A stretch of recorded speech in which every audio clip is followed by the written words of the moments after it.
Hello, hey, this is Dave at Colonial Restoration Studios, Conservation, and this is a painting I just got in, so I'm going to document it. It got torn up pretty good.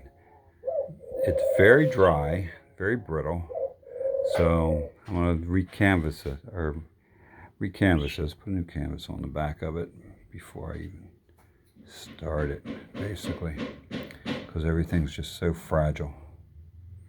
I'm gonna have to hydrate it a bit.